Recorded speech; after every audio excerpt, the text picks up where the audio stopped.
Goeiemôre, goeiemiddag, goeienaand. Hier is Straatwys en my naam is Dion Loos.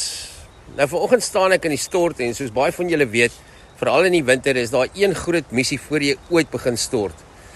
En dis daar die stryd om daardie perfekte temperatuur te kry. En voor my is een van daai mengelkrane.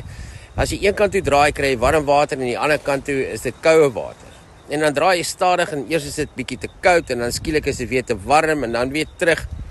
En net daar ergens in die middel kry jy daardie sweet spot, daardie perfekte temperatuur waar jy net wil staan en dink, ja, dis nou perfek. En terwyl ek daar staan, besef ek weer iets van die lewe. Die lewe werk baie keer soos daardie stortkraan, daardie mengelkraan. Ons dink baie keer die lewe gaan oor of geluk of swaar kry, of sukses of mislukking, of geloof of twyfel, of sterk wees of stikkend breek.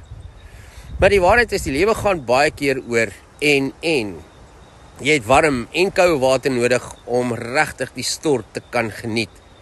En ek was al op plekke waar ek in ijskoue boorgatwater of rivierwater moes stort. En ja, dit maak jou wakker en dit verfris jou, dit laat jou lewendig voel, maar na 2 minute begin jou tande klap en jou liggaam trek styf en bymekaar, want net koue water op sy eie is nie lekker nie. Maar dan is die teenoorgestelde ook waar. As die water net kookwarm is, dan spring jy ook weg. Want wat jou eers troos, begin jou later brand. En te veel hitte maak ook skade. En dis waar baie van ons vashak in die lewe. Ons soek net die warm water van die lewe. Net gemak, net sukses, net bevestiging, net lekker tye, net seëninge en net oorwinnings. En dan wanneer die koue oomblikke kom van verlies en mislukking en teleurstelling en seerkry en trauma en wagtye, dan dink ons iets is verkeerd met die lewe of met God.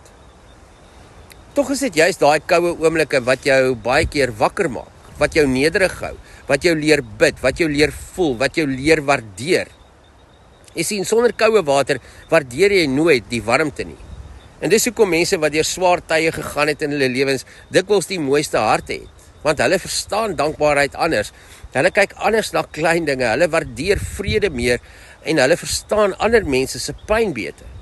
Romeine 5 sê, swaar kry kweek volharding en volharding kweek karakter en karakter kweek hoop.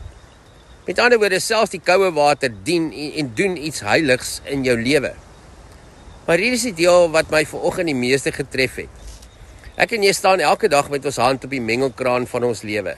En die water vloei waarheen jy dit draai. Nou natuurlik gebeur daar dinge met ons waaroor ons nie kan beheer nie. Party storms kies ons nie. Party pyn vra ons nie dat dit na ons kant toe moet kom nie. Maar baie keer bepaal ons reaksie die temperatuur van die binneste wat in ons aangaan. Party mense leef konstant in kookwater. Hulle is altyd kwaad, altyd aggressief, altyd haastig, altyd besig om hulle self en ander mense om hulle te brand. Ander mense leef weer konstant in die koue water. En alles is negatief en alles is hopeloos en alles is swaar en hulle verkleim emosioneel en geestelik. Maar wysheid lê baie keer in die balans. Soos Prediker sê, daar's 'n tyd vir alles, 'n tyd vir huil en lag, 'n tyd vir bou en verbreek, 'n tyd vir stilte en vir dans. Dis amper soos warm en koue water wat saamwerk om iets draaglik te maak, gesond en mooi. Selfs Jesus het hierdie balans geleef. Hy kon sag wees met gebroke mense, maar hard met trots wanneer dit nodig was. Hy kon huil by Lazarus se graf, maar steeds hoop bring. Hy kon in stilte onttrek na 'n berg of na die woestyn toe, maar ook storm stil maak. Hy het nie net een temperatuur geleef nie. Hy het geweet wanneer om warmte te bring en wanneer die koue waarheid nodig is. En dalk is dit die les vir my en jou vandag. Moenie net die hitte soek nie. Moenie dink 'n goeie lewe beteken 'n pynvrye lewe sonder koue water nie. Want soms is die koue water van opoffering en mislukking en teleurstelling juist die ding wat jou karakter bou, jou geloof verdiep en jou menslikheid vorm. En pas ook op vir te veel hitte, te veel ego, te veel gejaagdheid, te veel beheer. Want dit wat jou warm hou, kan jou ook brand. Die geheim van die lewe lê baie keer nie in die uiterstes nie, maar in die balans. So wanneer die lewe vir jou koud raak, moenie onmiddellik wegvlug nie. En wanneer die lewe warm en gemaklik raak, moenie dink dit gaan vir altyd so bly nie. Leer om albei te waardeer en te bestuur, want saam maak dit jou sterker, wyser en meer mens. En mag jy vandag die wysheid hê om die mengelkraan van jou lewe mooi te bestuur.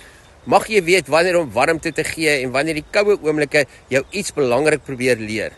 Want uiteindelik, dis nie net die warm of die koue wat die stort besonder maak nie. Dis die balans tussen die twee. Ek hoop jou dag is lekker en tot ons weer saam stap. Mooi loop.